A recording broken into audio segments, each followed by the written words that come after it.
Hello दोस्तों, कैसे हैं आप सब। दोस्तों, हमने लास्ट क्लास में ऑपरेशन मैनेजमेंट का first chapter that is operation management introduction complete कर लिया। आज हमें स्टडी नोट नंबर 2 जो है, स्टडी नोट नंबर 2 का नाम है operations planning. Study note number 2 जो है वो है ऑपरेशंस प्लानिंग। ये जो सेकंड स्टडी नोट है ऑपरेशंस प्लानिंग, इसमें काफी सारे टॉपिक्स हैं, तो हम उन टॉपिक को थोड़ा सा डिवाइड कर करके पढ़ेंगे, जिसमें सबसे पहले टॉपिक में सबसे पहले पार्ट में हम डिस्कस करेंगे first topic that is demand forecasting. देखो, ऑपरेशन प्लानिंग, ऑपरेशन वर्ड का हमने लास्ट क्लास में मीनिंग देखा था कि ऑपरेशन का मतलब गुड्स एंड सर्विसेज से रिलेटेड होता है। तो ऑपरेशन मैनेजमेंट का मीनिंग हमने कहा management of that part of business which is responsible for producing goods or providing services। तो ऑपरेशन का मतलब कहीं ना कहीं गुड्स और सर्विसेज। अब हमें यहाँ पे ऑपरेशंस की प्लानिंग करनी है। ऑपरेशन प्लानिंग का मतलब मैं जो गुड्स मार्केट में बेचता हूं या जो मैं सर्विसेज मार्केट में प्रोवाइड करता हूं उससे रिलेटेड प्लानिंग। और उस प्लानिंग के सीक्वेंस में सबसे पहला पार्ट जो है वो है डिमांड फॉरकास्टिंग। मैं ये जानना चाहता हूं कि मैं जो गुड्स मार्केट में बनाकर बेचता हूं वो आने वाले फ्यूचर टाइम में कितना बिक सकता है। डिमांड का मतलब मार्केट में सेल कितनी कर सकता हूं, फॉरकास्टिंग का मतलब एस्टिमेशन करना। तो एक तरीके से estimation of demand, estimation of goods to be sold in the market, this is the demand forecasting. Sir, ये जो डिमांड फॉरकास्टिंग का पार्ट है इसमें हमें टोटलिटी में कितने टॉपिक्स देखने पड़ेंगे। हमें इसमें मेनली 5 छोटे छोटे टॉपिक्स डिस्कस करने हैं। फर्स्ट होगा फॉरकास्टिंग का एक इंट्रोडक्शन, जिसमें सिंपली हम देखेंगे फॉरकास्टिंग का मतलब estimation for the future period. Then हम देखेंगे फॉरकास्टिंग जब की जाती है उसमें क्या स्टेप्स फॉलो किए जाते हैं। देन हम देखेंगे फॉरकास्टिंग के मेथड्स। देन हम देखेंगे फॉरकास्टिंग मेथड्स, काफी सारी आप देखोगे 7 मेथड्स टोटलिटी में देखोगे, जिसमें से हम ये देखेंगे अगर मुझे उनमें से पता करना हो कि मेरे केस में कौन सा फॉरकास्टिंग मेथड अच्छा होगा, तो what are the criteria of a good forecasting method. और फाइनली हमें कुछ डिमांड फॉरकास्टिंग पे प्रैक्टिकल क्वेश्चंस भी यहाँ पे डिस्कस करने हैं। तो ये जो टॉपिक है इसमें से आपको एग्जाम में प्रैक्टिकल क्वेश्चन भी देखने को मिल सकता है और थ्योरी भी देखने को मिल सकता है। मेन मैं कहूंगा ये chapter practical point of view से आपके लिए ज्यादा इंपॉर्टेंट है। चैप्टर का मेरा मतलब पार्ट 1 डिमांड फॉरकास्टिंग की मैं यहाँ पे बात कर रहा हूं। सबसे पहला टॉपिक अगर देखें फॉरकास्टिंग का introduction. As future is unknown and is anybody's guess, but the business leaders in the past have evolved certain systematic and scientific methods to know the future by scientific analysis based on facts and possible consequences। देखो, simple सी बात है, future unknown है, हर कोई केवल gas कर सकता है, लेकिन काफी सारे ऑथर्स हुए, साइंटिस्ट हुए, तो कुछ उन्होंने सिस्टमेटिक और साइंटिफिक मेथड्स बनाई जिसके बेसिस पे शायद हम फ्यूचर को थोड़ा एस्टिमेट कर सकते हैं, थोड़ा एक्यूरेसी के साथ एस्टिमेट कर सकते हैं। In this way forecasting of sales, demand forecasting की बात हम कर रहे हैं तो हम बात करें सेल्स फॉरकास्टिंग की। Forecasting of sales refers to an act of making prediction. Forecasting क्या है? प्रेडिक्ट करना पहले से अबाउट फ्यूचर सेल्स, कि फ्यूचर में कितना माल बिक पाएगा, followed by a detailed analysis of facts related to future situations and forces which may affect the business as a whole. तो हम डिमांड फॉरकास्टिंग में सेल को फोरकास्ट करने की कोशिश करते हैं। फॉरकास्टिंग का मतलब है प्रेडिक्शन। किस चीज का प्रेडिक्शन? डिमांड का। डिमांड का मतलब सेल्स। फोरसाइट, आगे को देखना, फ्यूचर को देखना, that is known as foresight. Foresight is not the whole of management. Foresight जो है वो पूरा का पूरा मैनेजमेंट नहीं है, मतलब फ्यूचर को मैं मैनेज नहीं कर सकता, हाँ उससे रिलेटेड डिसीजन मेकिंग ले सकता हूं, but at least it is an essential part of management. हालांकि मैं कहूं मैनेजमेंट का काम केवल और केवल फोरकास्टिंग करना है या फोरसाइटनेस है, नहीं ऐसा नहीं है, क्योंकि वो भी कोई पंडित वगैरह तो है नहीं कि हाथ देखकर आपको आपका भविष्य बताने वाले हैं। नहीं, मैनेजमेंट का काम है मैनेज करना, फ्यूचर में जो भी सिचुएशंस कॉन्सिक्वेंसेज होंगे उनको मैनेज करके अपने डिमांड को फोरकास्ट करने की कोशिश करना। लेकिन फिर भी मैनेजमेंट का एक एसेंशियल पार्ट है जिसमें फोरकास्टिंग कवर किया जाता है। And accordingly to foresee in this context means both to assess the future and make provisions for it। फिर भी मैनेजमेंट का काम है कि वो फ्यूचर को एसेस करे, गेस करने की कोशिश करे कि पास्ट के बेसिस पे फ्यूचर में हमारे प्रोडक्ट की मार्केट में क्या डिमांड हो सकती है और उसके अकॉर्डिंगली वो प्रोविजंस बना के चले। तो सिंपल फॉरकास्टिंग में अगर मैं बात करूं तो फॉरकास्टिंग में आप फिलहाल ये कह सकते हो, फॉरकास्टिंग का मतलब प्रेडिक्शन है, डिमांड का मतलब सेल्स है, तो सेल्स का प्रेडिक्शन करना by the management by using some systematic and scientific methods, this is the demand forecasting. Sales forecasting is the most important activity in the business because all other activities depend upon the sales of the concern। देखो आप operation management पढ़ रहे हो जो कि second group का subject है, तो आई थिंक आपने कहीं ना कहीं फर्स्ट ग्रुप में कॉस्ट अकाउंटिंग में एक चैप्टर पढ़ा होगा, बजट्स एंड बजटरी कंट्रोल। नहीं भी पढ़ा हो तो कोई इश्यू नहीं है।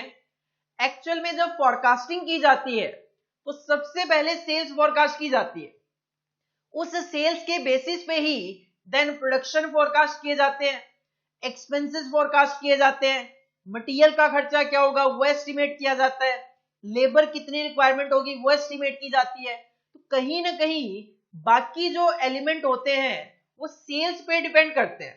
तो सेल फोरकास्टिंग मोस्ट इंपॉर्टेंट है क्योंकि जो अदर एक्टिविटीज होती है ऑर्गेनाइजेशन की वो सेल्स पे डिपेंड करती है। Sales forecasting is a guiding factor for a firm because it enables the firm to concentrate its effort to produce the required quantity। जब तक आप ये एस्टिमेट नहीं कर लोगे कि मार्केट में माल बिक कितना सकता है, तब तक कितना माल मुझे बनाना है वो मैं डिसाइड नहीं कर पाऊंगा। अगर मुझे ये पता ही नहीं होगा मार्केट में बिकेगा कितना, तो मैं कैसे डिसाइड करूं कि मुझे 10,000 यूनिट बनानी है कि 1 लाख।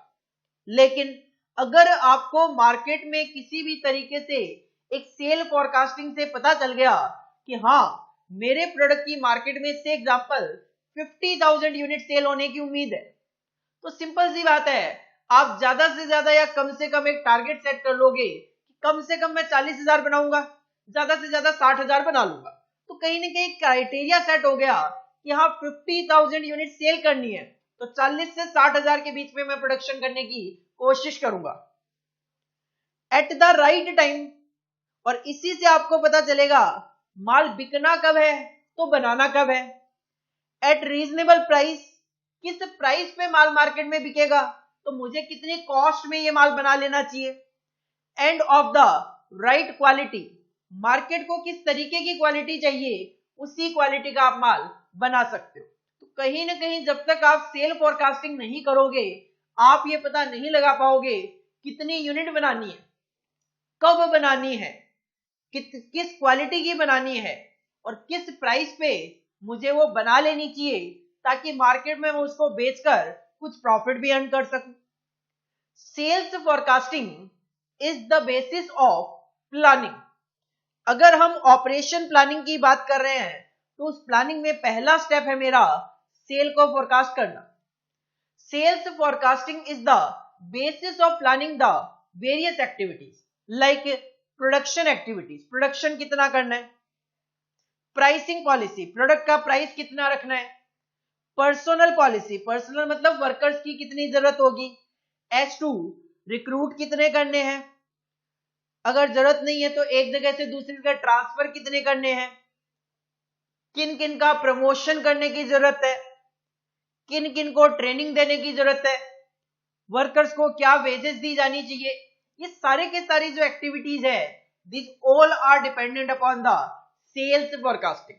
तो अगर आप सेल फोरकास्टिंग नहीं करोगे, आप डिसाइड नहीं कर पाओगे कितना माल बनाना है, क्या प्राइस होगा, कितने वर्कर्स की जरूरत है, कितना मटेरियल कंज्यूम करना है, सारा की सारी एक्टिविटीज सेल्स फोरकास्टिंग पे डिपेंड करती है। तो अगर इंट्रोडक्शन की बात करें तो इंट्रोडक्शन सिंपली हमें ये बताता है कि सेल फोरकास्टिंग के हमारे पास कुछ सिस्टमेटिक एंड साइंटिफिक मेथड्स है। सेल फोरकास्टिंग में हम प्रेडिक्शन ऑफ फ्यूचर सेल करने की कोशिश करते हैं। मैनेजमेंट का काम केवल और केवल फोरकास्टिंग नहीं है, but forecasting is an essential part of the management. तो मैनेजमेंट क्या करता है, फ्यूचर को एस्टिमेट करने की कोशिश करता है और उसी के अकॉर्डिंगली कुछ प्रोविजंस वगैरह क्रिएट करते हैं। सेल फोरकास्टिंग पे बाकी जो ऑर्गेनाइजेशन की एक्टिविटीज है वो डिपेंडेंट है।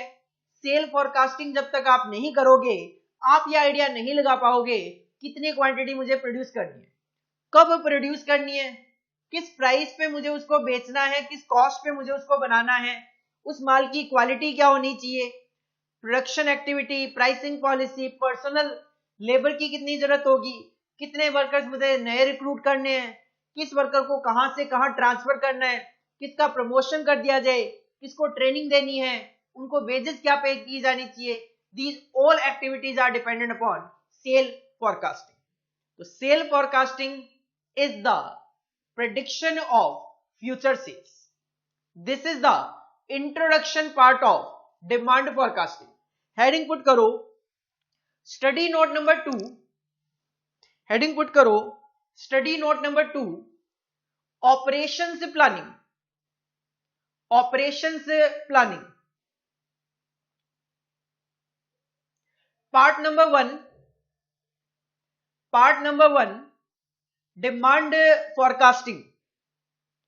Part number 1. Demand forecasting. Heading put करो टॉपिक्स, और ये 5 टॉपिक्स आप कॉपी कर लो सबसे पहले।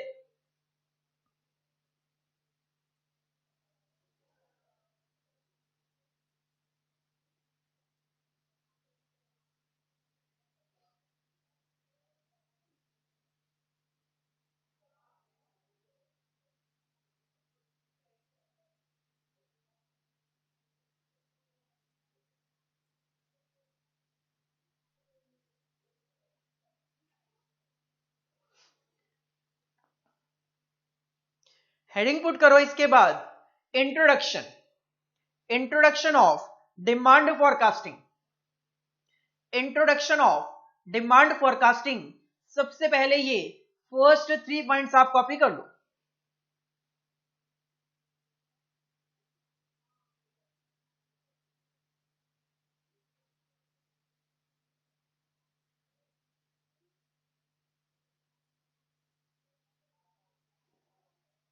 इसके बाद नेक्स्ट जो 2 पॉइंट है वो भी आप कॉपी कर लीजिए।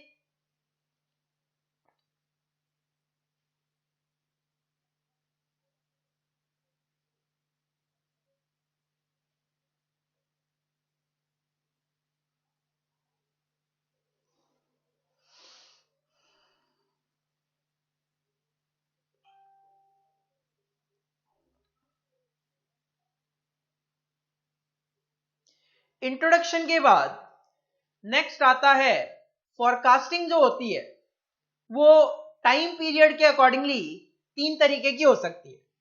फोरकास्टिंग अगर मैं बात करूं on the basis of period, on the basis of period जो है वो फोरकास्टिंग 3 तरीके की हो सकती है। It may be short term, it may be medium term और it may be long term. तो फोरकास्टिंग 3 तरीके की हो सकती है, short term forecasting, medium term forecasting और लॉन्ग टर्म फोरकास्टिंग। ये जो शॉर्ट टर्म, मीडियम टर्म या लॉन्ग टर्म फोरकास्टिंग जो की जाती है, इसके पर्पस क्या है सर? एक एक करके डिस्कस करते हैं। देखो, जो शॉर्ट टर्म फाइनेंसिंग है, शॉर्ट टर्म फोरकास्टिंग है, शॉर्ट टर्म फोरकास्टिंग कुछ टाइम पीरियड के लिए की जाती है, लाइक कुछ वीक के लिए, 1 वीक, 2 वीक के लिए, 3 महीने, 6 महीने, 12 महीनों तक के लिए अगर आप फोरकास्टिंग करते हो तो it is covered in short term forecasting. Short term forecasting क्यों की जाती है, पर्पस क्या है? To estimate the inventory requirement, कि मुझे अपने पास कितना स्टॉक मेंटेन करना चाहिए, ये जानने के लिए आप शॉर्ट टर्म फोरकास्टिंग कर सकते हो कि हाँ, हर महीने मुझे 5000 यूनिट तो अपने पास स्टॉक में रखनी चाहिए। This is the forecasting. Second point, to provide transport facilities for dispatch of finished goods. माल बनाओगे, उसके बाद उसको डिस्पैच करना है, तो ट्रांसपोर्ट फैसिलिटी की मुझे क्या जरूरत होगी इन शॉर्ट टर्म, वो भी मैं शॉर्ट टर्म फोरकास्टिंग में एस्टिमेट कर सकता हूं। इसके अलावा to decide workloads for man and machine, कि मैन पे क्या वर्कलोड होगा, मशीनों पे क्या वर्कलोड होगा, मुझे वर्कर जो है, मैनुअल वर्कर जो है, मैन जो है, उनसे कितना काम करवाना है, मशीनों से कितना काम लेना है, वो आप शॉर्ट टर्म फोरकास्टिंग में कवर कर सकते हो। इसके अलावा शॉर्ट टर्म में आपको to find the working capital needed, कितनी वर्किंग कैपिटल इन्वेस्ट करनी पड़ेगी मुझे अपने बिजनेस को प्रॉपर्ली ऑपरेट करने के लिए। और फिफ्थ पॉइंट आपका to find the required overtime, अगर सेल करने के लिए प्रोडक्शन ज्यादा करना है तो ओवर टाइम करवाना पड़ेगा। तो to find the required overtime to meet the delivery promises, अगर आपने ऑर्डर रिसीव किए हुए हैं, डेट से पहले से डिसाइडेड है कि हम इस डेट तक इतना माल आपको डिलीवर कर देंगे, तो उसको बनाने के लिए क्या आपको कोई ओवर टाइम करवाना है? अगर हाँ, तो कितना आपको ओवर टाइम करवाना पड़ेगा, जिसकी वजह से हम यहाँ पे शॉर्ट टर्म फोरकास्टिंग करते हैं। तो शॉर्ट टर्म फोरकास्टिंग के 5 पर्पस हो सकते हैं। फर्स्ट इज इन्वेंट्री रिक्वायरमेंट को एस्टिमेट करना, दूसरा ट्रांसपोर्ट फैसिलिटी को एस्टिमेट करना, तीसरा workload of man and machine को एस्टिमेट करना, चौथा वर्किंग कैपिटल की कितनी जरूरत होगी उसको एस्टिमेट करना, और पांचवा रिक्वायर्ड जो डेट है ऑफ डिलीवरी, डिलीवरी रिक्वायरमेंट को मीट आउट करने के लिए ओवर टाइम की कितनी जरूरत है उसको एस्टिमेट करना। तो 5 पॉइंट सिंपल माइंड में रखो, इन्वेंट्री को एस्टिमेट करना, ट्रांसपोर्ट फैसिलिटी को एस्टिमेट करना, workload of man and machine को एस्टिमेट करना, वर्किंग कैपिटल को एस्टिमेट करना, और ओवर टाइम को एस्टिमेट करना। These 5 are the purpose of short term forecasting. इसके बाद नेक्स्ट आता है हमारा medium term forecasting. Medium term की मैं बात करूं, 1 साल से ज्यादा के लिए, और अगर आप 3 से 5 साल तक की फोरकास्टिंग भी करते हो तो this is covered in medium term forecasting. Medium term forecasting की अगर बात करें तो मीडियम टर्म फोरकास्टिंग ऑर्गेनाइजेशन क्यों करती है, what are the purpose behind the medium term forecasting? Point number 1, to determine budgetary control over expenses. मेरे जो एक्सपेंसेस हो रहे हैं मैं उनको थोड़ा कंट्रोल करना चाहता हूं, तो उसके लिए बनाऊंगा पहले बजट, और उस बजट के बेसिस पे मैं अपने खर्चों को कंट्रोल करने की कोशिश करूंगा। लेकिन वो 1 वीक 1 महीने में पॉसिबल नहीं हो पाता, हमें कुछ डेटा तो उसके लिए जरूरत होती है।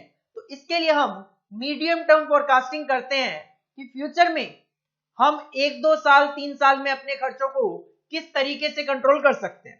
Second point, to determine the dividend policy. Normally company साल में एक बार डिविडेंड देती है, तो कहीं ना कहीं मुझे 2-3 सालों का एस्टिमेशन तो चाहिए कि मैं किस साल में कितना डिविडेंड देते हुए चलूंगा। Third point, to find and control maintenance expenses. Maintenance expenses like building का मेंटेनेंस हो सकता है, प्लांट एंड मशीनरी का मेंटेनेंस हो सकता है। तो मेंटेनेंस एक्सपेंसेस को कंट्रोल करने के लिए ऑर्गेनाइजेशन मीडियम टर्म फोरकास्टिंग करती है। To determine schedule of operation, कब क्या काम करना है उसके लिए भी ऑर्गेनाइजेशन मीडियम टर्म फोरकास्टिंग कर सकती है। और fifth and last point is to plan for capacity adjustment, अगर आपकी जो माल बनाने की कैपेसिटी है उसको आप कम या ज्यादा करना चाहते हो तो ऑफ कोर्स वो एक वीक, एक महीने, 2 महीने में पॉसिबल नहीं हो पाता, थोड़ा सा आपको उसके लिए टाइम चाहिए। तो मीडियम टर्म फोरकास्टिंग में आप अपनी कैपेसिटी में एडजस्टमेंट करते हुए चल सकते हो। तो 5 पॉइंट है जिसकी वजह से एक ऑर्गेनाइजेशन मीडियम टर्म फोरकास्टिंग करती है। Budgetary control over expenses, control over maintenance expenses, अपनी डिविडेंड पॉलिसी को डिटरमाइन करने के लिए, ऑपरेशन शेड्यूल डिसाइड करने के लिए और कैपेसिटी में एडजस्टमेंट करने के पॉइंट ऑफ व्यू से ऑर्गेनाइजेशन मीडियम टर्म फोरकास्टिंग कर सकती है। तो सर लॉन्ग टर्म फोरकास्टिंग किस पर्पज के लिए की जाती है? Point number 1, to work out expected capital expenditure for future development और टू एक्वायर न्यू फैसिलिटी। देखो कैपिटल एक्सपेंडिचर जो होते हैं वो हमें कई सालों तक बेनिफिट देते हैं। एक मशीनरी परचेज करता हूं, 5 साल, 10 साल, 20 साल तक उसकी लाइफ हो सकती है।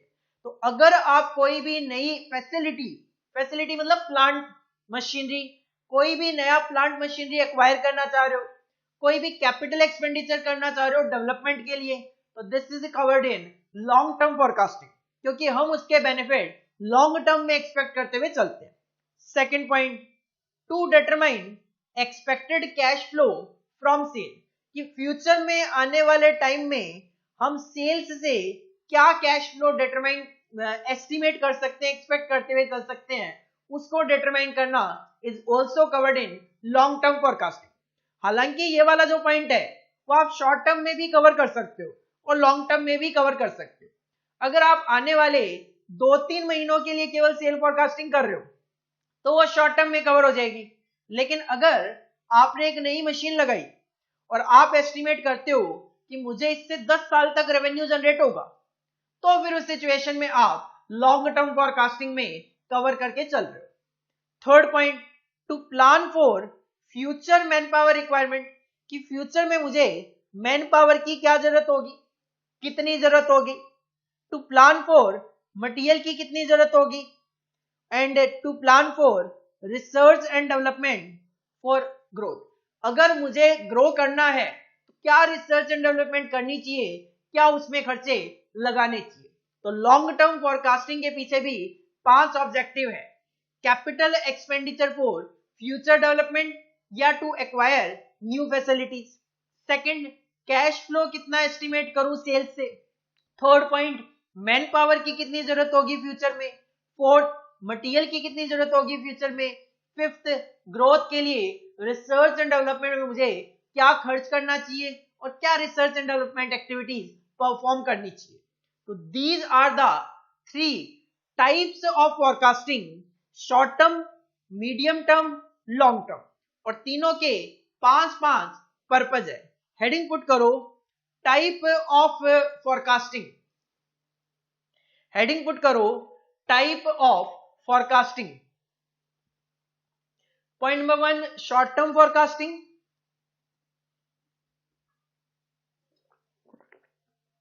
Point number 2, medium term forecasting.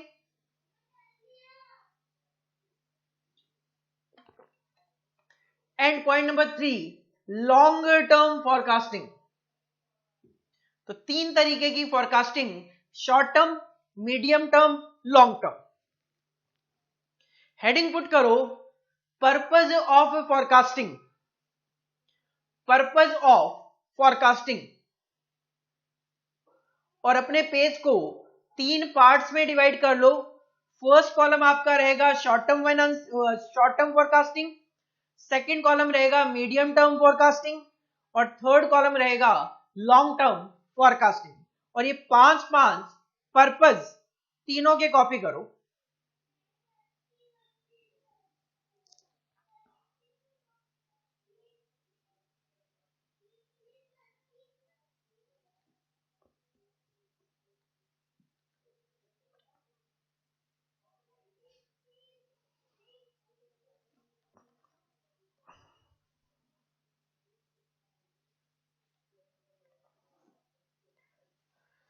इसके बाद नेक्स्ट पॉइंट आता है हमारा factors that affect sale forecasting. ऐसे कौन कौन से फैक्टर्स हैं जो कि जब आप सेल फोरकास्टिंग करते हो तो सेल फोरकास्टिंग को ये फैक्टर अफेक्ट करते हैं? केवल और केवल 4 फैक्टर्स यहां पे हमारे सिलेबस में गिवन है। पहला है एनवायरमेंटल चेंजेस। अगर एनवायरमेंट में किसी भी तरीके का कोई चेंज आता है तो उस सिचुएशन में आपकी सेल्स जो है वो अफेक्ट होती है। दूसरा, changes in preference of the user. अब देखो, यूजर का कोई भरोसा नहीं है। आज के टाइम पे वो मान लो ब्रांड ए यूज कर रहा हो सकता है धीरे धीरे यूजर ब्रांड ए की बजाय ब्रांड बी पे मूव ऑन कर जाए। तो कहीं ना कहीं उनकी प्रेफरेंस अगर चेंज होगी तो आपकी मार्केट में सेल भी अफेक्ट होगी और सेल फोरकास्टिंग भी आपकी कहीं ना कहीं अफेक्ट होगी। Number of competitive products in the market. अगर आपकी मोनोपोली है, सिंपल सी बात है, हर कोई आपका प्रोडक्ट परचेज करेगा। सेल फोरकास्टिंग आप ज्यादा करोगे मतलब क्वांटिटी टू बी सोल्ड ज्यादा होगी। लेकिन यही अगर कंपटीशन में प्रोडक्ट जैसे जैसे ज्यादा बढ़ते जाएंगे आपकी सेल्स क्या होती जाएगी? अफेक्ट होती जाएगी, फोरकास्टिंग भी अफेक्ट होगी। End of course disposable income of the consumer. अगर कंज्यूमर की इनकम ज्यादा होगी तो सेल फोरकास्ट भी ज्यादा करोगे आप। लेकिन अगर कंज्यूमर की इनकम कम है, उसके पास पैसा ही नहीं है माल परचेज करने के लिए, तो सिंपल सी बात है सेल फोरकास्ट भी आप कम करके चलोगे। तो दीज आर द 4 फैक्टर्स जिसकी वजह से सेल्स को फोरकास्ट करते वक्त इन 4 पॉइंट को ध्यान में रखा जाना चाहिए। एनवायरमेंट में क्या चेंजेस हो सकते हैं? Change in the preference of the user, competitive product in the market and disposable income of the consumer. Heading put करो factors that affect sales forecasting. Factors that affect sales forecasting, और ये 4 point आप copy कर लीजिए।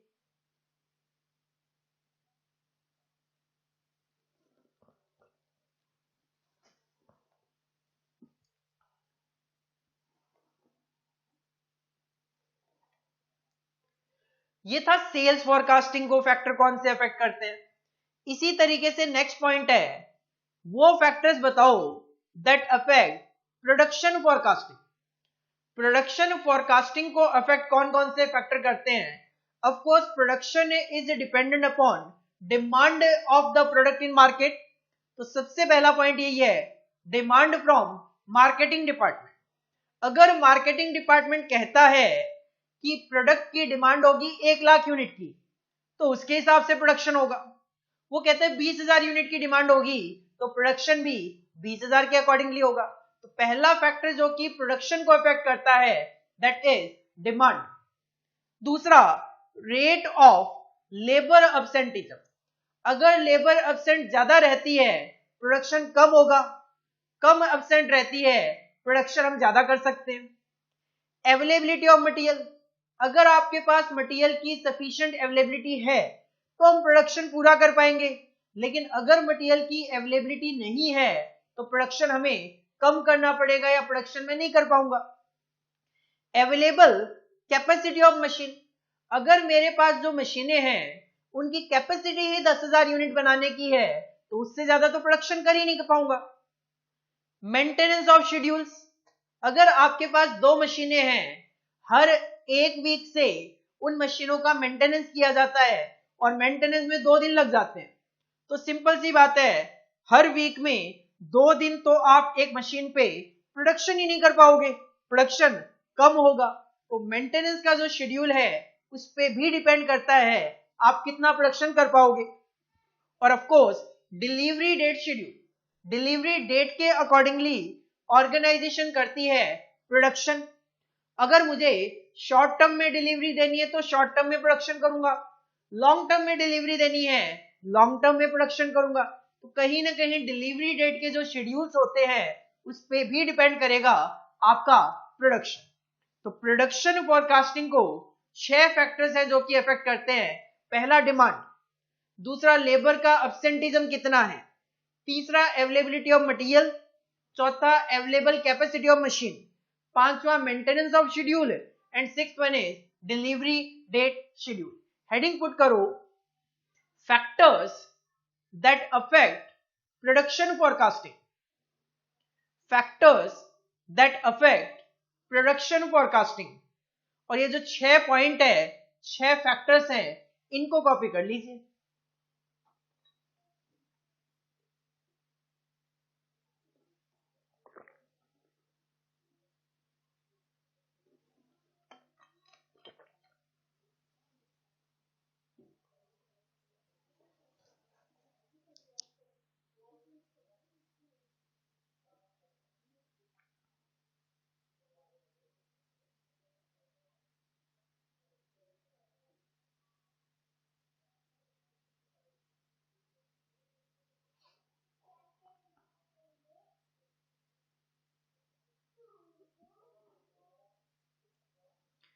इसके बाद next topic आता है हमारा, फॉरकास्टिंग जब की जाती है तो फॉरकास्टिंग करने के लिए क्या प्रोसेस फॉलो की जाती है।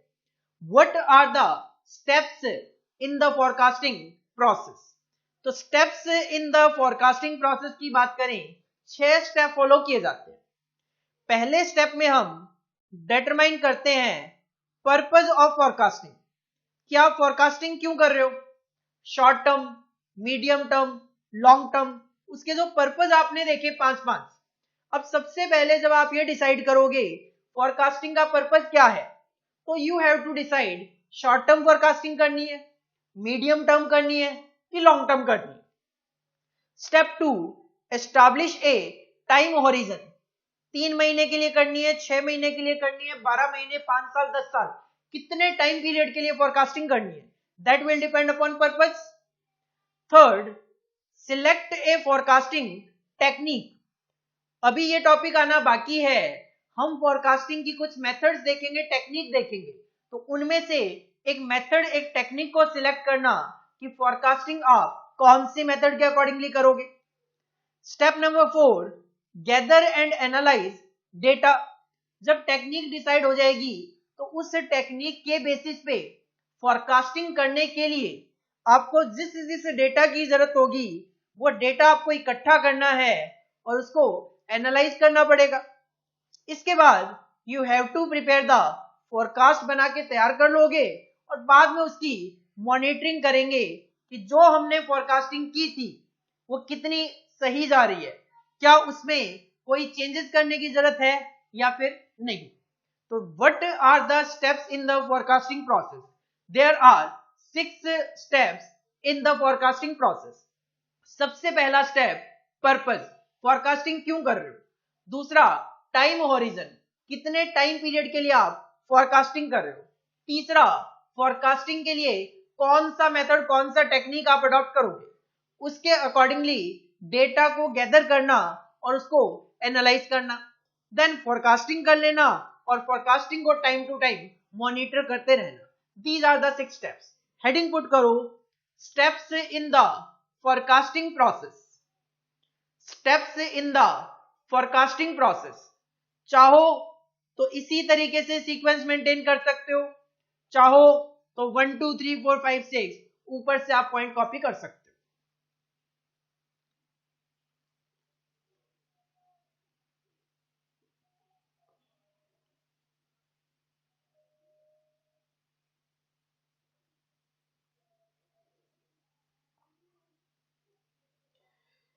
इसके बाद जो इस चैप्टर का मोस्ट इंपॉर्टेंट या लेंदी कॉन्सेप्ट है वो है फोरकास्टिंग मेथड्स।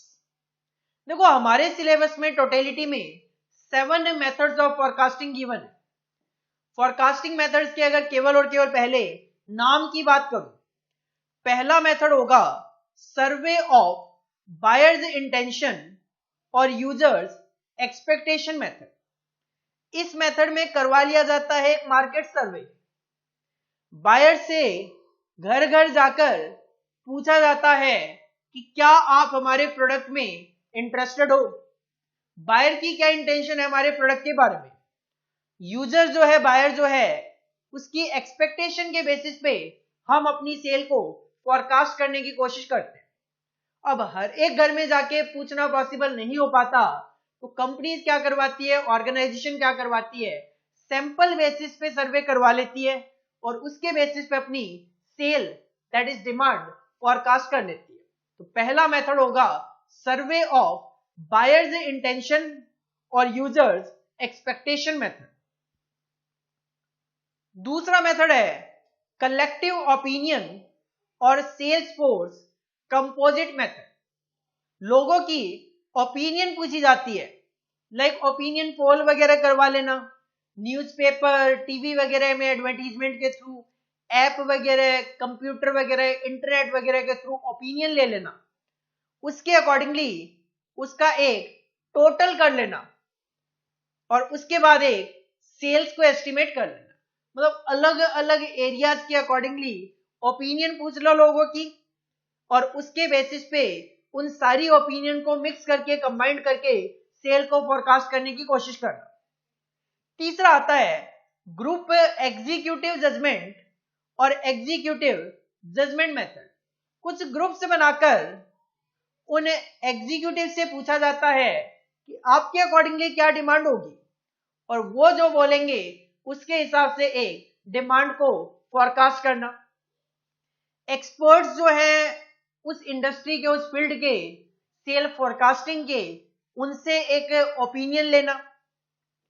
मार्केट टेस्ट आप करके देख सकते हो, मार्केट में अपना माल कुछ दिनों के लिए बेच कर देखो मार्केट में क्या डिमांड है, उसके हिसाब से फ्यूचर की डिमांड को एस्टिमेट करना। इसके अलावा trend projection method. Trend projection में हम कुछ कैलकुलेशन पॉइंट ऑफ व्यू से दो मेथड देखेंगे, एक होगा डायरेक्ट मेथड और एक होगा इनडायरेक्ट मेथड। इसमें क्या होता है, हम पास्ट जो डेटा होता है उसके बेसिस पे, उसके ट्रेंड के बेसिस पे फ्यूचर को एस्टिमेट करने की कोशिश करते हैं। और फाइनली होगा एक average method, moving average method. Past का एक एवरेज निकाल के उसी को फ्यूचर की डिमांड मान लेना। तो these are the 7 forecasting methods for the purpose of demand forecasting. पहला सर्वे ऑफ बायर्स इंटेंशन और यूजर एक्सपेक्टेशन मेथड। दूसरा कलेक्टिव ओपिनियन और सेल्स फोर्स कंपोजिट मेथड। तीसरा ग्रुप एग्जीक्यूटिव जजमेंट या फिर executive judgement method. Fourth expert opinion. Fifth market test. Sixth trend projection और 7 moving average method. Exam point of view से अगर मैं बात करूं, जो मोस्ट इंपॉर्टेंट मेथड है एग्जाम पॉइंट ऑफ व्यू से, वो है आपका ट्रेंड प्रोजेक्शन मेथड, क्योंकि इस पे बनते हैं आपके प्रैक्टिकल क्वेश्चन जिसकी एग्जाम में वेटेज 8 से 10 नंबर तक की हो सकती है। एक हेडिंग पुट करो फोरकास्टिंग मेथड और पहले केवल और केवल ये जो 7 नेम्स है ये कॉपी कर लीजिए।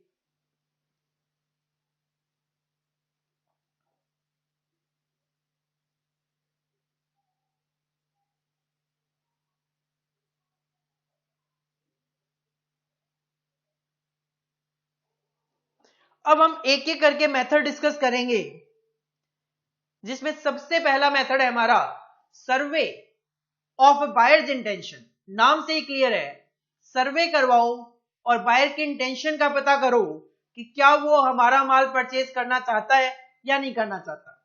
और द यूजर्स एक्सपेक्टेशन, बायर कह दो, यूजर कह दो, एक ही बात है। जो हमारे प्रोडक्ट को यूज करना चाहता है, क्या एक्सपेक्टेशन है उसकी हमारे प्रोडक्ट से। तो सर्वे ऑफ बायर्स इंटेंशन और the users expectation method. Under this system of sales forecasting, actual users of the product of the concern are contacted directly.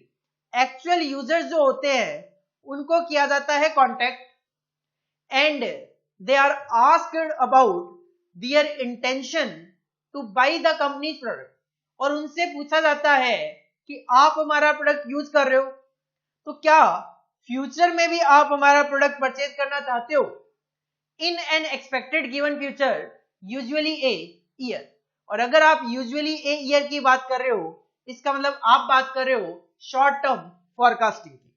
तो इस मेथड में क्या किया जा रहा है, एक्चुअल जो यूजर है उनको डायरेक्टली कॉन्टेक्ट किया जाता है, पूछा जाता है कि पास्ट में आपने हमारा प्रोडक्ट यूज किया, क्या आप फ्यूचर में भी हमारा प्रोडक्ट यूज करोगे, परचेज करोगे उसको। उसके हिसाब से फ्यूचर की डिमांड एस्टिमेट करने की कोशिश की जाती है। Second point, total sales forecast of the product then estimated on the basis of advice and willingness of various customer। हर एक कस्टमर से इस तरीके से पूछा जाएगा और वेरियस कस्टमर कुछ हाँ कहेंगे कुछ ना कहेंगे, उसके अकॉर्डिंगली हम अपनी सेल को फोरकास्ट करने की कोशिश करते हैं। This is most direct method of sale forecasting. Simple सी बात है, डायरेक्ट है। क्यों डायरेक्ट है? सीधा सीधा कस्टमर से हम ये जानना चाह रहे हैं आप माल परचेज करोगे या फिर नहीं करोगे। इस मेथड को फॉलो करने के कुछ फायदे हैं। वो फायदे क्या है sir? These are the advantages of this method are. 4 advantages यहां पे बताए गए हैं। Point number 1, sales forecast under this method is based on the information received और collected from the actual user. और सिंपल सी बात है, एक्चुअल यूजर से मेरे पास डायरेक्टली कोई इंफॉर्मेशन आ रही है, एक्यूरेसी के चांसेस ज्यादा है। Whose buying actions will really decide the future demand, so the estimates are correct. Direct consumer की इंटेंशन आप पता करके आ रहे हो और उसके बेसिस पे सेल फोरकास्टिंग कर रहे हो, एक्यूरेसी बहुत हाई होगी, करेक्ट होंगे ये estimates. Second point, it provides a feel of the market and of the thinking behind the buying intention of the actual uses।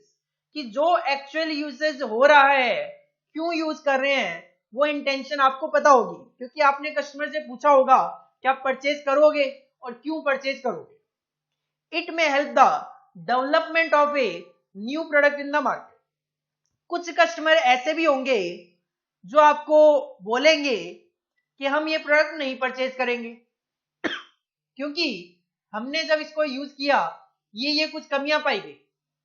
तो आप उनकी कमियों को दूर कर सकते हो और एक नया प्रोडक्ट कहीं ना कहीं उनकी एडवाइस के बेसिस पे डेवलप कर सकते हो जो कि मार्केट में शायद आपके लिए ज्यादा डिमांड क्रिएट कर सके। Third point, this method is more appropriate where a new product is to be introduced। क्योंकि नए प्रोडक्ट का मार्केट में पहले से कोई एग्जिस्टिंग कस्टमर नहीं होता। तो इस सिचुएशन में आप क्या कर सकते हो, आपको जो अपने पोटेंशियल कस्टमर लगते हैं आप उनके पास जाकर पूछ सकते हो कि क्या आप इस तरीके का प्रोडक्ट यूज करना पसंद करेंगे और उसके बेसिस पे अपनी सेल फोरकास्टिंग कर सकते हो। For which no previous records can be made available, क्योंकि नए प्रोडक्ट का मार्केट में कोई पुराना रिकॉर्ड नहीं होगा। और फोर्थ एडवांटेज होगा, ऑफ कोर्स जैसे मैंने पहले भी कहा, अगर आप यूजुअली ए ईयर की बात कर रहे हो तो it is most suitable for short term forecasting. तो 4 एडवांटेजेस क्या है? पहला एडवांटेजेस है जो आप इस तरीके से एस्टिमेशन करोगे, फोरकास्टिंग करोगे, वो करेक्ट होगी क्योंकि आपने डायरेक्टली कंज्यूमर से पूछा है। सेकेंड पॉइंट, आप कंज्यूमर की एडवाइस के बेसिस पे नया प्रोडक्ट डेवलप कर सकते हो। तीसरा पॉइंट, ये मेथड नॉर्मली तब यूज किया जाता है या सूटेबल है जब एक नया प्रोडक्ट लॉन्च करना हो। और चौथा, शॉर्ट टर्म फोरकास्टिंग का एक सूटेबल एप्रोप्रिएट प्लान है।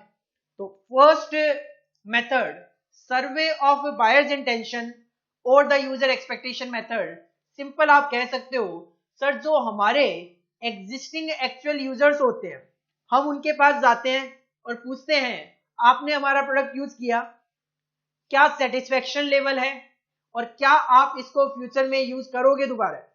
उसी के बेसिस पे एक सेल फोरकास्टिंग कर ली जाती है। जब आपने डायरेक्टली कस्टमर से पूछा, उसके बेसिस पे एस्टिमेशन किया, तो एस्टिमेशन ज्यादा करेक्ट हो। उनकी शिकायतों के बेसिस पे आप एक नया प्रोडक्ट डेवलप कर सकते हो।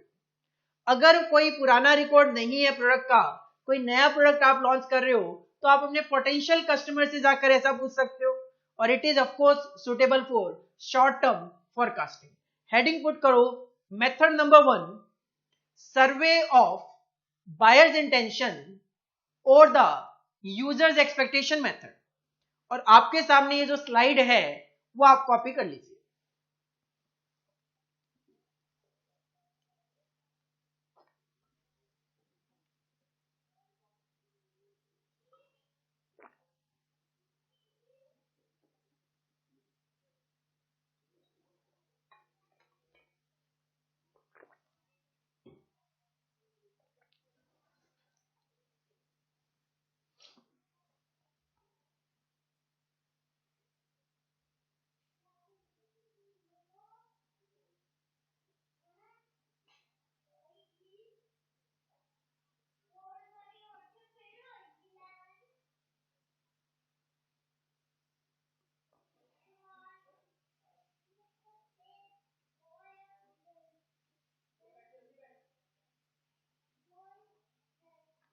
इसके बाद सेकंड मेथड आता है हमारा, दैट इज कलेक्टिव ओपिनियन और सेल्स फोर्स कंपोजिट मेथड। इस मेथड में क्या किया जाता है, under this method views of salesman, branch manager, area manager, sales manager, इन सब की ओपिनियन ली जाती है और इन सब की ओपिनियन को कलेक्ट करके फिर एक टोटल सेल्स एस्टिमेट करने की कोशिश की जाती है। Are secured for the different segment of the market. Salesman जो है being close to actual user, क्योंकि सेल्समैन माल बेचता है जो कि कस्टमर के ज्यादा नजदीक होता है, are required to estimate expected sales in their respective territories, that is area and section.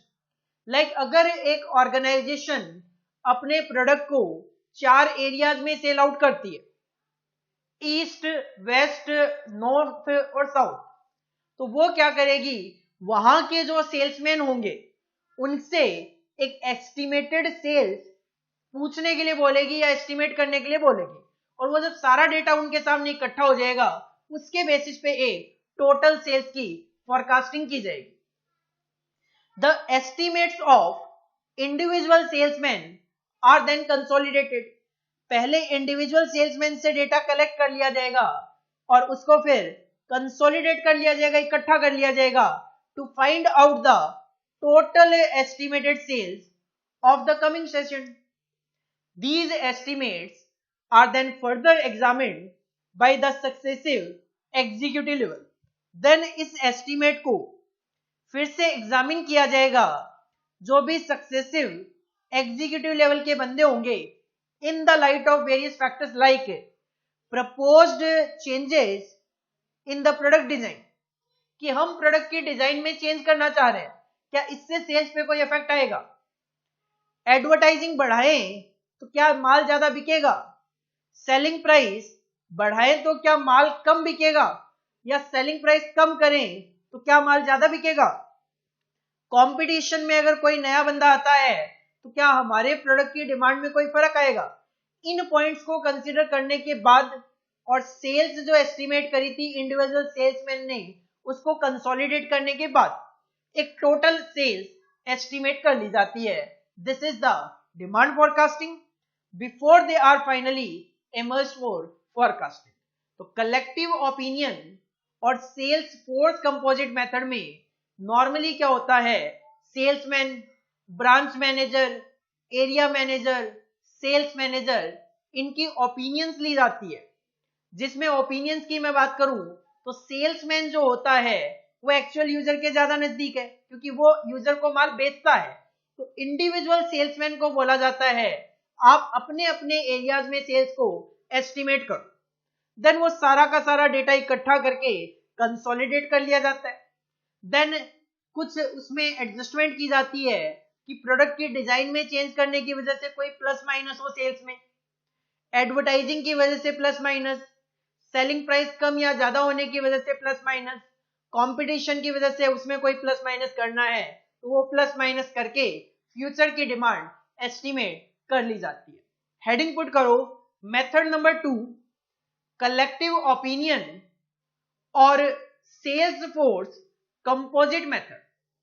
Sales force composite method इसका नाम इसलिए है कि सेल्स फोर्स का मतलब जो सेल्समैन होते हैं उनके डेटा को कंपोजिट दैट इज कंसोलिडेट करके सेल्स एस्टिमेट की जाती है। ये 4 पॉइंट्स जो है आपके सामने, इनको कॉपी कर लीजिए।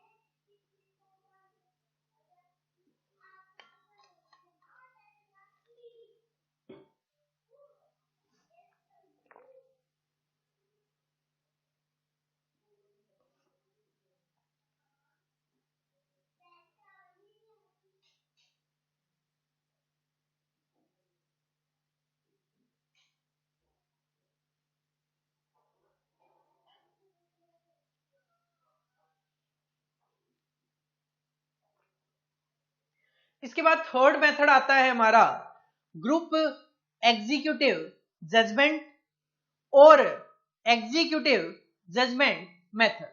ग्रुप एग्जीक्यूटिव जजमेंट कह दो, एग्जीक्यूटिव जजमेंट कह दो, एक ही बात है। इसमें क्या होता है, this is a process of combining, averaging और evaluating the opinions and views of top executives. जो टॉप एग्जीक्यूटिव्स होते हैं उनकी ओपिनियंस ली जाती है, उन ओपिनियंस को कंबाइन करके उनका एवरेज निकाल के उसके बेसिस पे सेल को फोरकास्ट करने की कोशिश की जाती है। Opinions are sought from the executives of different fields, like marketing वाले बंदे से पूछा जाएगा क्या सेल हो सकती है, फाइनेंस वाले बंदे से पूछा जाएगा कि आपने फाइनेंसिंग करी है उसके बेसिस पे क्या सेल हो सकती है, प्रोडक्शन मैनेजर से पूछा जाएगा क्या सेल हो सकती है, और उनको कंबाइंड और इवेल्युएट करके forecasting are made. Heading put करो method number 3 group executive judgement और एग्जीक्यूटिव जजमेंट मेथड। और सिंपल ये जो दो लाइंस है इनको कॉपी कर लीजिए। तो अभी तक ये जो तीन मेथड आपने देखे हैं ये तीनों के तीनों मेथड थियोरिटिकल है, थियोरी पॉइंट ऑफ व्यू से आपसे एग्जाम में पूछे जा सकते हैं, जिसमें मुझे नहीं लगता कि थर्ड मेथड पूछे जाने लायक है, या फिर जो आपने अभी अभी सेकंड मेथड पढ़ा था वो पूछे जाने लायक है। हालांकि जो फर्स्ट आपने मेथड पढ़ा था उसमें एडवांटेजेस ऑफ मेथड पूछे जा सकते हैं आपसे एग्जाम में, या फिर हो सकता है किसी पे भी शॉर्ट नोट पूछ ले, या फिर MCQ fill in the blanks के पॉइंट ऑफ व्यू से क्वेश्चन आ सकता है। इसके बाद फोर्थ मेथड आता है एक्सपर्ट ओपिनियन। जो मार्केट के एक्सपर्ट्स हैं उनसे ओपिनियन ली जा सकती है कि ये हमारा पास था तो इस बेसिस पे हमारी सेल फोरकास्टिंग क्या हो सकती है। Under this method the organisation collect opinion from specialist in the field outside the organisation. बस ये जो पर्सन्स है ये ऑर्गेनाइजेशन के नहीं होते, ऑर्गेनाइजेशन के एम्प्लॉइज नहीं है, एक्सपर्ट्स हैं इन फील्ड्स में, सेल फोरकास्टिंग की फील्ड में, उनसे ओपिनियन ली जाती है। Opinions of experts given in the newspapers and journals for the trade, wholesalers and distributors for companies products, agencies और प्रोफेशनल एक्सपर्ट्स आर टेकन। जो भी एक्सपर्ट्स हैं इन्होंने कंपनी के प्रोडक्ट, इनकी एजेंसीज, इनके लिए और इनका जो भी प्रोडक्ट वगैरह है, ट्रेडिंग, होलसेलिंग और डिस्ट्रीब्यूटर कौन कौन है इनके बारे में न्यूज़पेपर या जर्नल्स में ओपिनियन दे देते हैं। सिंपल सी बात है, मैं एक एक्सपर्ट के पास जाता हूं और मैं कहता हूं हमारा जो प्रोडक्ट है इसके बारे में आप कुछ ओपिनियंस दो, जो कि न्यूज़पेपर, जर्नल्स वगैरह में प्रिंट करवा दी जाएगी। By analysing these opinions and views of expert, sale forecasting are done. और उन्हीं ओपिनियन और व्यूज के बेसिस पे हम अपनी सेल्स को फोरकास्ट करने की कोशिश करते हैं। तो सिंपल फोर्थ मेथड कहता है एक्सपर्ट की ओपिनियन के बेसिस पे आप सेल फोरकास्टिंग कर सकते हो। हेडिंग पुट करो मेथड नंबर 4 एक्सपर्ट्स ओपिनियन। और ये 3 पॉइंट जो है आपके सामने इनको आप कॉपी कर लीजिए।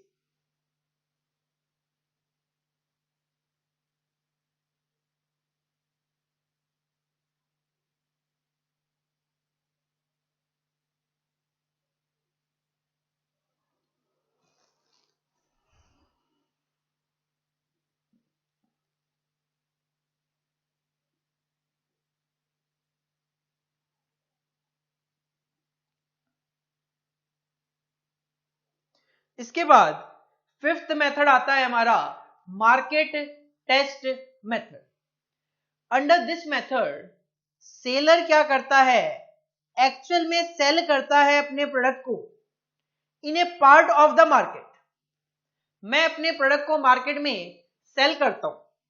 अब मैं जो सेल कर रहा हूं ये केवल टेस्टिंग पॉइंट ऑफ व्यू से कि किस मार्केट में कितना मेरा प्रोडक्ट बिक रहा है, और उस टेस्टिंग के बेसिस पे फिर मैं फ्यूचर में अपनी टोटल डिमांड एस्टिमेट करने की कोशिश करता हूं। तो under this method seller sales his product in a part of the market for some time, कुछ टाइम के लिए बेचूंगा, and makes the assessment of sales for the full market on the basis of result of test seals.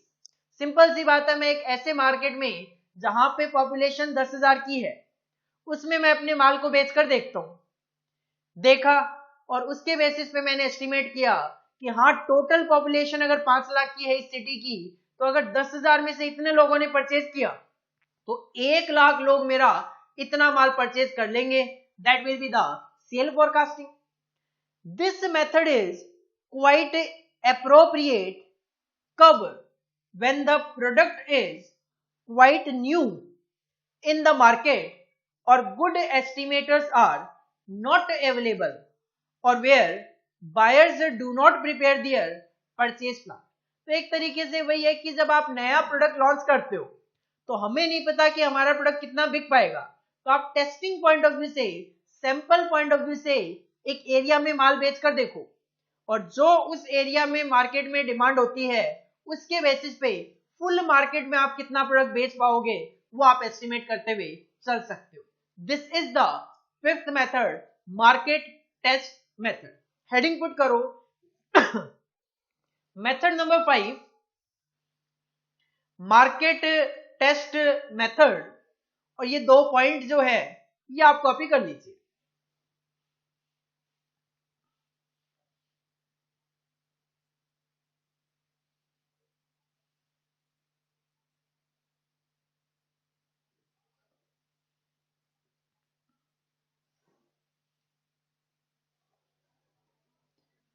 इसके बाद next जो 2 method हमारे बच गए, एक है ट्रेंड प्रोजेक्शन मेथड जो कि जैसे कि मैंने कहा मोस्ट इंपॉर्टेंट है, और एक है moving average method. Trend projection method पे हमें कुछ प्रैक्टिकल क्वेश्चन भी देखने हैं, तो बेटर ये है आज की जो क्लास है वो हम यहीं पे फिनिश करें ताकि नेक्स्ट क्लास में जो मोस्ट इंपॉर्टेंट मेथड है ट्रेंड प्रोजेक्शन मेथड उसको हम फ्रेश माइंड से अंडरस्टैंड कर सके। तो आज का हमारा जो डिस्कशन था वो था study note number 2, operations planning. Operations planning का फर्स्ट पार्ट हम यहाँ पे देख रहे हैं, that is demand forecasting. Sir demand forecasting क्या है? सिंपल कहूं तो सेल को फोरकास्ट करना for the future period, this is the demand forecasting by using some systematic and scientific methods, जो कि हम अभी ये देख ही रहे थे। 5 मेथड हमने देखे, 2 नेक्स्ट क्लास में देखेंगे। टाइप ऑफ फोरकास्टिंग की बात करूं, 3 तरीके की फोरकास्टिंग हो सकती है, short term, medium term, long term. Short term forecasting की जाती है इन्वेंट्री को एस्टिमेट करने के लिए, ट्रांसपोर्ट फैसिलिटी को एस्टिमेट करने के लिए, वर्कलोड ऑफ मशीन और मैन की एस्टिमेट करने के लिए, वर्किंग कैपिटल की कितनी जरूरत होगी उसको एस्टिमेट करने के लिए, और to find the over time कितनी जरूरत होगी उसको एस्टिमेट करने के लिए। मीडियम टर्म फोरकास्टिंग की जाती है budgetary control over expenses, maintenance expenses को कंट्रोल करने के लिए, डिविडेंड पॉलिसी को डिटरमाइन करने के लिए, ऑपरेशन शेड्यूल डिसाइड करने के लिए और अपनी कैपेसिटी में एडजस्टमेंट करने के लिए।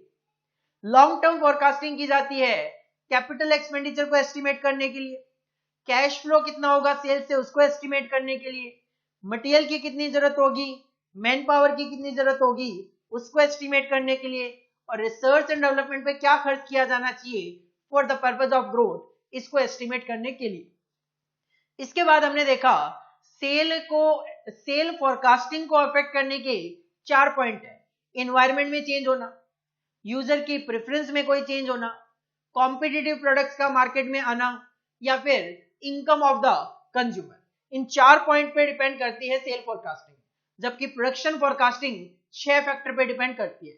Demand of the product, labour का एब्सेंटिज्म क्या है, मटेरियल की अवेलेबिलिटी, मशीन की अवेलेबिलिटी, मशीन का जो मेंटेनेंस है उसका शेड्यूल, डिलीवरी डेट जो है उनका शेड्यूल। इन 6 टॉपिक की पे 6 पॉइंट पे डिपेंड करता है प्रोडक्शन फोरकास्टिंग। इसके बाद हमने देखा कि फोरकास्टिंग में 6 स्टेप्स फॉलो किए जाते हैं। सबसे पहले हम जानते हैं फोरकास्टिंग क्यों की जा रही है, what is the purpose. Time origin क्या है, कितने टाइम पीरियड के लिए आप फोरकास्टिंग कर रहे हो, कौन सा मेथड अडॉप्ट करोगे फोरकास्टिंग के लिए, उसके अकॉर्डिंगली इंफॉर्मेशन गैदर करना, उसको एनालाइज करना, देन फोरकास्टिंग करना और उस फोरकास्टिंग को टाइम टू टाइम मॉनिटर करते रहना। टोटलिटी में फोरकास्टिंग करने की 7 मेथड है, जिसमें से हमने फर्स्ट मेथड देखी सर्वे ऑफ बायर्स इंटेंशन और द यूजर एक्सपेक्टेशन मेथड, जिसमें एक ऑर्गेनाइजेशन डायरेक्टली जो एक्चुअल यूजर होते हैं उनको कांटेक्ट करती है और उसके बेसिस पे अपनी सेल फोरकास्ट करने की कोशिश करती है। फायदे क्या है इस मेथड के, फायदे यह है कि जब आप डायरेक्टली कंज्यूमर से मिलकर सेल एस्टिमेट कर रहे हो तो एस्टिमेशन ज्यादा करेक्ट होते हैं। अब जब आप डायरेक्टली कंज्यूमर से मिलोगे, हो सकता है वो कुछ शिकायतें करे, उन शिकायतों के बेसिस पे आप एक नया प्रोडक्ट डेवलप कर सकते हो। अगर पहली बार आप कोई नया प्रोडक्ट लॉन्च कर रहे हो जिसका कोई पुराना रिकॉर्ड नहीं है, तो आप पोटेंशियल कस्टमर से मिलकर अपनी सेल्स एस्टिमेट कर सकते हो और शॉर्ट टर्म फोरकास्टिंग के लिए ये मेथड नॉर्मली यूज किया जा सकता है। सेकेंड मेथड था कलेक्टिव ओपिनियन और sales force composite method. Collective opinion किसकी, salesman, branch manager, area manager, sales manager की। होता क्या है, एरिया वाइज सेल्समैन को बोल दिया जाता है आप अपने अपने एरिया में सेल एस्टिमेट करो। जब सारे सेल्समैन से डेटा हो जाएगा हमारे पास इकट्ठा, तो हम उसको कंसोलिडेट कर लेंगे और उसमें कोई भी प्लस माइनस करना है on the basis of design changes, selling price में चेंजेस, एडवर्टीजमेंट की पॉलिसी में कोई चेंजेस, कंपटीशन वगैरह की वजह से कुछ भी प्लस माइनस करना है, वो करके हम अपनी सेल्स को एस्टिमेट करते हैं। थर्ड मेथड था आपका ग्रुप एग्जीक्यूटिव जजमेंट और एग्जीक्यूटिव जजमेंट मेथड, जिसमें टॉप मैनेजमेंट के जो एग्जीक्यूटिव्स होते हैं उनसे ओपिनियन लेकर सेल्स एस्टिमेट करने की कोशिश की जाती है। फोर्थ पॉइंट में जो ऑर्गेनाइजेशन के बाहर के लोग हैं, एक्सपर्ट्स जो हैं, उनसे ओपिनियन लेकर फिर अपनी सेल को एस्टिमेट किया जाता है। और फिफ्थ मेथड मार्केट टेस्टिंग में एक मार्केट में टेस्ट किया जाता है एक छोटे एरिया में कि इतनी पॉपुलेशन को अगर मैं माल बेचता हूं तो इसमें से कितने लोग माल मेरा परचेज करते हैं, तो उसी के बेसिस पे बाद में फुल मार्केट में कितनी सेल होगी उसका एस्टिमेशन किया जाता है। तो इतने जो टॉपिक है वो आज हमने यहाँ पे देख लिए। इस चैप्टर में, इस पार्ट में केवल 2 टॉपिक रहते हैं और वो है 2 methods of demand forecasting, trend projection method and moving average method, जिसमें से मूविंग एवरेज जो है वो थ्योरेटिकल है और ट्रेंड प्रोजेक्शन जो है वो प्रैक्टिकल मेथड है, जो कि मोस्ट इंपॉर्टेंट है एग्जाम पॉइंट ऑफ व्यू से। तो नेक्स्ट क्लास में हम अपना ट्रेंड प्रोजेक्शन मेथड स्टार्ट करेंगे। तब तक आप ये जो थ्योरेटिकल पॉइंट हमने आज पढ़े वो आप रिवाइज करके आओ। Thank you, all the best.